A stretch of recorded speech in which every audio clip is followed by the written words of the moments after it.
Тоқаевқа дауыс бермеймін.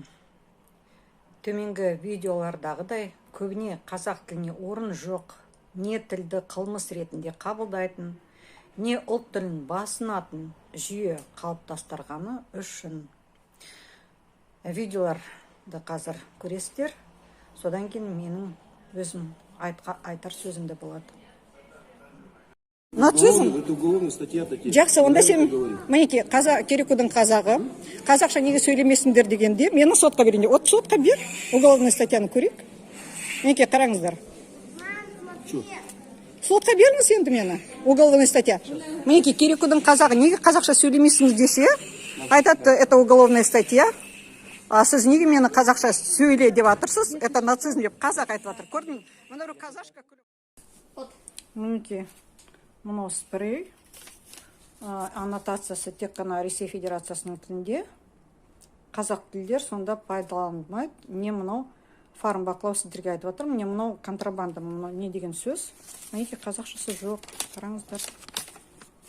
Масқара. Адрес қандай? Естая 89. Естая 89 аптека. Мінеки барлықтары тек қана Ресей Федерациясының тілінде. Неге қараңыздар.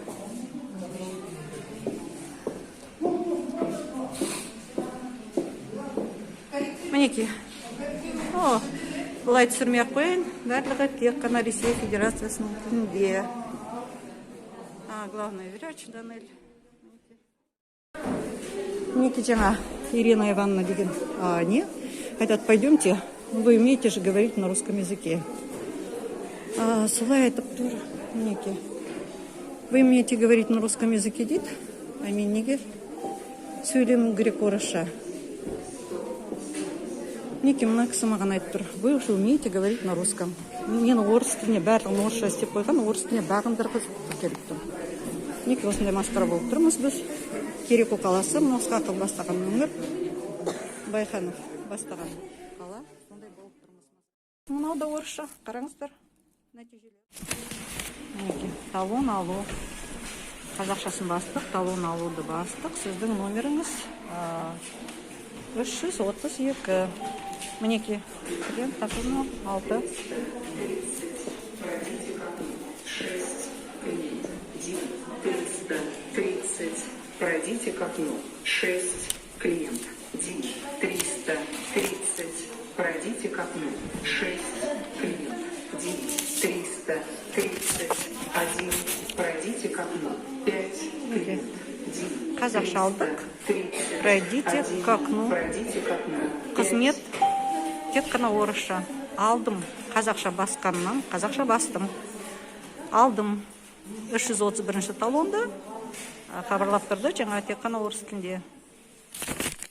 Мінеки бізде диагностикалық орталық. Сейчас медсестра по компьютеру найдет вас. Жоқ, соны неге қазақша айтпайсыз маған? Мен де солай үйрендім.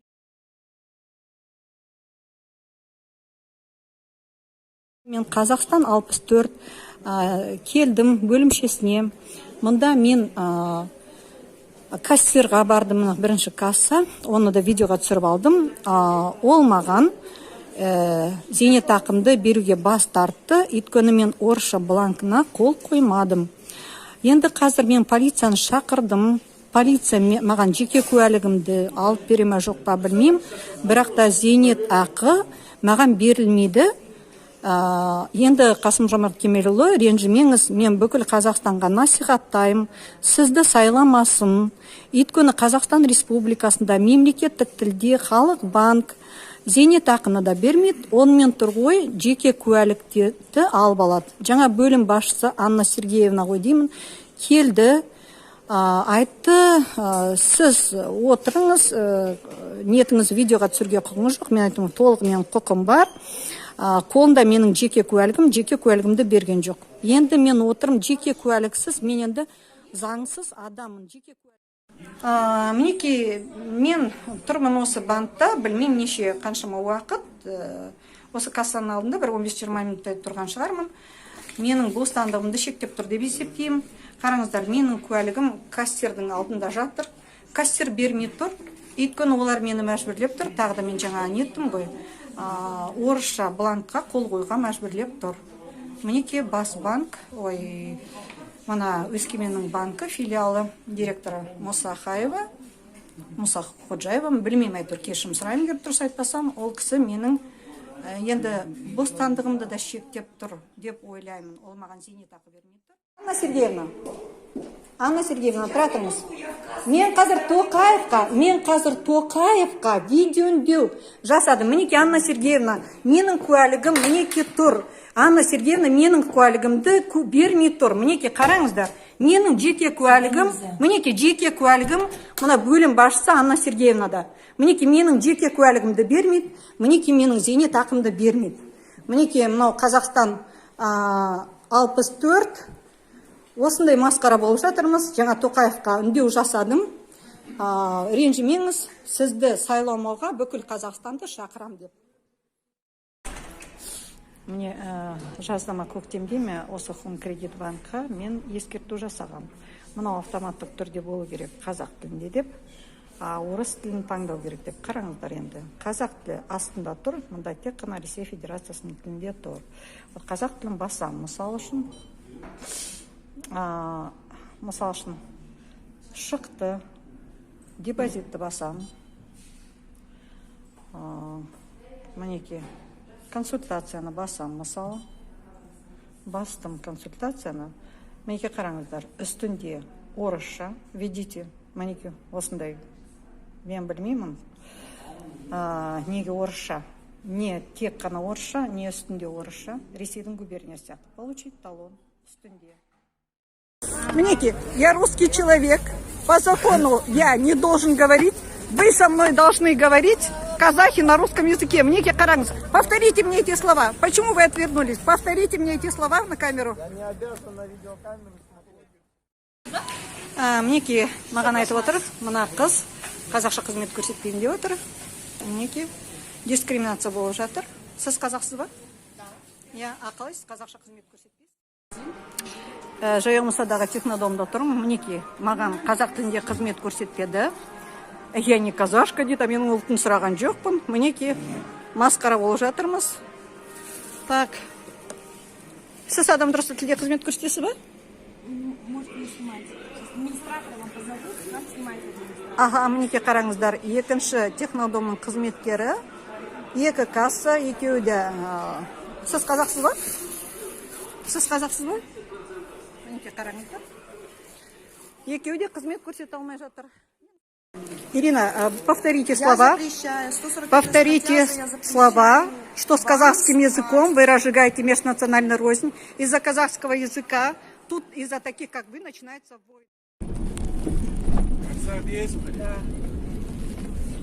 Неге бағамдан бері тек қана орысша хабарлап келе жатсыз, Аншек? Аншек, неге бағамдан бері тек қана орысша? Неге тек қана орысша? Мен сізге бірнеше рет хабарладым.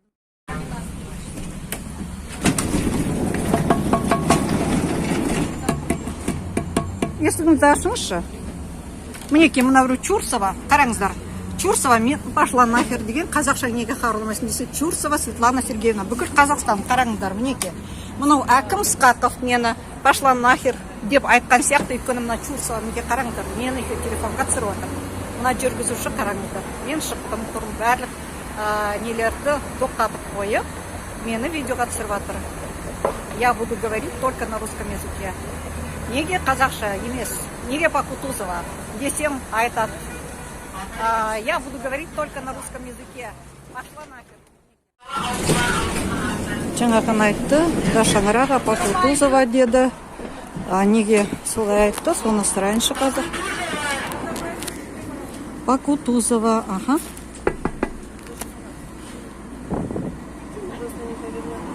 Иди нахер деп жатыр, но неге? Не мешайте мне работать. Ага. Сосын неге қараңыз, жаңа мені бұл.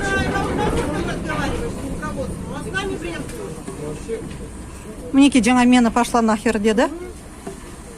Мінеке, ага, деп отыр. Тағы да бақырып отыр. Да шаңырақ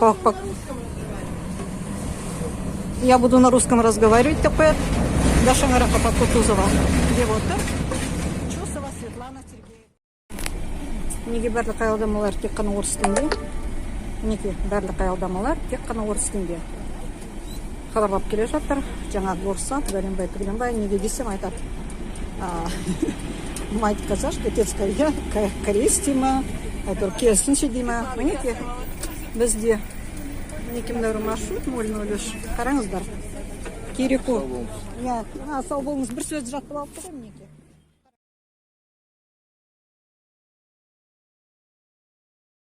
Қазақша қызмет көрсетпейді. Неге қазақша қызмет көрсетпейсіз, айтыңызшы?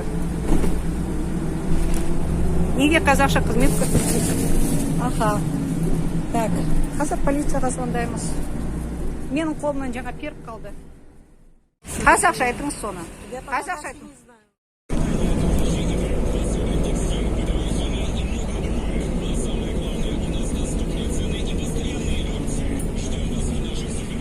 Я сделал диспансер аялдамасы. Остановка психиатрический диспансер. Милиция автобаза аялдамасы. Следующая остановка автобаза. 86 106 1. Флюорография. УЗИ всех органов. Выездной УЗИ. Энцефалография. Электроэнцефалография. Электрокардиография. Город Тула. Медицинский центр Лохимед.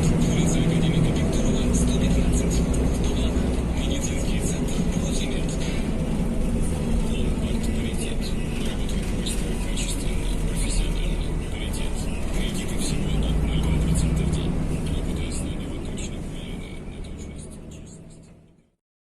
Ғапу ойым шашыраңқы болмағандай жазып алуға тура келді. Бұл видеолардың барлығы дерлік соңғы 2 айда түсірілген. Техникалық себептермен әрқайсына комментарий жаза алмадым, бірақ тілді басынып та, игнор жасап та, елемей де, әйтеуір Керекуде, қазақ елінде қазақ тілін жолатпауға барлық жағдай жасалғанын көрсетіп отырмын. Қазақ Телекомның 3 ай болды тіл үшін видеоларды түсіргенім үшін бір телефонымда интернетті бұғаттап тастады. Бірақ мойындамайды, және түзетіп алыңыз деп әдей орысша хабарламаларды жібереді. Өйткені орысшаға көнбейтінімді біледі. Осындай құбыжықтық орнаған қазақ елінде, Керекуде. Барлығы әдейі осылай істелген. Өйткені жылдар бойы соңдарынан жүріп, ақыры 20-шы жылы Сқақов, орынбасары Құрманова арқылы қоғамда тек орысша емес, қазақшада қызмет көрсетілу керек деген тұтынушыларды қорғау заңын әлі күнге насихаттамай келеді. Былтыр осы үшін өз-өзімді өртемекке барсам да. Бұдан басқа оларға керісінше керек болған шығар, мен солай ойлап тұрмын, мен өртеніп кеткенім. Бірақ та жастар мені қайтарды. Бұдан басқа жүздеген, оның ішінде мемлекет қызметкерлерінің тілдік шовинистік көзқарастарын айқындайтын видеолар кірмеді. Бірақ кейбірлері бар YouTube каналында. Жүйеге көшсек. Жүйені жалғыз Назарбаев қалыптастырған жоқ. Тоқаев басы қасында және қолдаушы болып келді. Президент болғаннан жаңа әділетті тыңдайтын Қазақстан құрамыз дегеннен көргеніміз шамалы. Осы орайда қаңтар қырғыны салдары жасықсыздарды азаптаған жүйеге қарсымын. Президент тек мемлекеттік қызметте істеген қызметкерлерден сайланады деген, яғни халықтың 1,5% ғана үміткер болады деген, шынтуайтқа келгенде әділетсіз Қазақстанға қарсымын. Бұл Қазақстан азаматтарының басым көбін масқара басынушылық. Адамы онсыз да аз мемлекетке партия құру үшін 10 мыңдаған мүше тартылуына қарсымын. Оппозицияға дайындық мүмкіндігін бермес үшін ылғи да мерзімнен бұрын өткізілетін сайлауларға қарсымын. Естетін үкіметті де көрмейміз. Келген министрлер туралы бірақ бақта жазылады. Алдын ала жыл бойы кестеде жоқ. Облыс әкімі Сқақовтың қабылдауында да бірақ рет таққа отырғанында болдым. Басқа ешқашан кіре алмадым. Бұл әкімдіктен бастап еш қызмет орындарында қазақша қызмет жоқ. Кей жерлерде ғана тек жариялық пен айқаймен алатын Кереку өңірінде. Масқарасы Сқақов бастаған жергілікті билік сайлау алдында тіл туралы ауыздарың ашпаңдар деген мағынада сөз айтты. Бұл сіздің саясатыңыз ба? Тоқаев мырза, әлде бұлардың сізді дискредитациялау ма? Скляр ішкі істер басшысы жарты жылдан асты отырғанына 10-15 рет сұрағанда, бір 12 нақтылы сұрандым, бір ретте қабылдамады. Өйткені қазақ тілін насихаттайтындарды қабылдамақ тұр ғой, 174 баппен қодалайды да.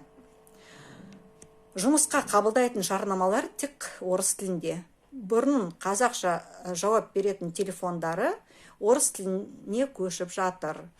Қазақ тілді қызметкерлер де орыс тілдерге ауыстырылып жатыр.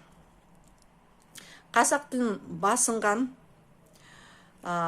сатушыларды бейнеге түсіргенім үшін оларға Бейсенбай тегінің үстіне 145 баппен арызданыңыз, судья Тулегенов деген жүйеге қарсымын. Тіл жанашыры блогер Диас Құзайыровты нацист деп тіл тегізген арызданушының ыңғайына жығылып, нацист деген үшін оны емес, арызданушы емес, керісінше Диасты 5 күнге қамап тастаған жүйеге қарсымын. Тіл жанашыры Қуат Ахметовты Ресейге турасын айтқанда жалтақтап, елден кетіруге жағдай жасаған жүйеге қарсымын. Ойымша, не было страны Казахстан, мы вам подарили территории, тағысын айтып, мемлекетімізге, территориямызға көз алартып отырған Ресейге әлі күнге масқаралықпен жалтақтап, жиіркенішті жалтақтап, ғапу, бірақ нақтылы солай. Білетіндерімнен Марғұлан Боранбайды түрмеге ытқытқан жүйеге қарсымын. Сепаратист емес, мемлекетке қарсы емес, тек өз қарастары билікпен сәйкестенбеген Ермек Нарымбай мен Жанболат Мамайды түрмеге отырғандарына қарсымын. Сондай-ақ мектептен бастап Ресей бағдарламасымен оқытылатын, толығымен орыс пропагандасымен тәрбиеленетін, Ресей мерекелерін тойлайтын, Байқоңырда үй ішінен үй тігіп отырған орыс билігіне қарсымын. Жалғыз ғарыш айлағын емес, қай сасқаннан Байқоңырдай қаланы беріп қойған жүйеге қарсымын. Шекараны айқарашып тастағандарыңыздан миллиондап кіріп, барлық салада бағаны көтеруге сеп болғанмен қоймай, онсыз да жұмыссыздық бар жерде ел азаматтарының жұмысына ортақтасқандарымен қоймай, орыс тілді Мазақстанда қазақ тілінің жағдайын одан сайын күрделендіріп жатқанымен қоймай, ойына келгендерін істеп, балалардан ПНР жасаймыз деп жатқан қорғаныс министрлігінің үстінен дрон ұшырған келімсектерге қарсымын. Ресейдің 5 университетін кіргізуіңізге қарсымын. Дүние жүзінде мықты университеттер жоқ па? Өз мемлекетіңіздің, мемлекет құрушы қазақ ұлтының тілін насихаттамай, керісінше, енді әлемнің алдында бұрынғы қожайын не метрополия Ресей тілін насихаттағаныңызға қарсымын. Және соттасаңыздар да. Бұл қазақ тілі мемлекеттік тілі бола тұра, мемлекетке және қазақ ұлтына сатқындық деп есептеймін. Ал болашақта Қазақстан азаматтығын алу үшін қазақ тілінен емтихан тапсыратын заң қабылданатынын айтқандарыңыз ғапу, сайлау алдында көз бояушылық деп есептеймін. Осы барлық қарсылықтарға жалғыз менің емес екеніне қазақтың басым көпшілігі осылай ойлайтынына күмәні жоқ. Құлақ асып, сайлауды өз мерзімінде өткіземін десеңіз, сол 2 жылда барлығын түзеп, халықтың жадында, жүрегінде мәңгілік қалатыныңыз сөзсіз болар еді. Бірақ қайдам. Сондықтан өз басым қарсы дауыс беремін, және басқа да айтқандарыммен келісетін адамдарды сайлау алдында қатты ойлануға шақырамын. Айтпақшы, белсенділерді, егер сайлау учаскесінің ауласында тұруға да болмайтын заң болмаса, сол күні адамдарды санауға шақырамын. Байқағаным, соңғы жылдары сайлауға өте аз адам барады.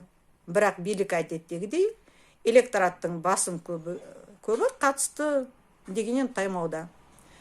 Құрметпен, Кереку қаласының тұрғыны Бейсенбай тегі Роза.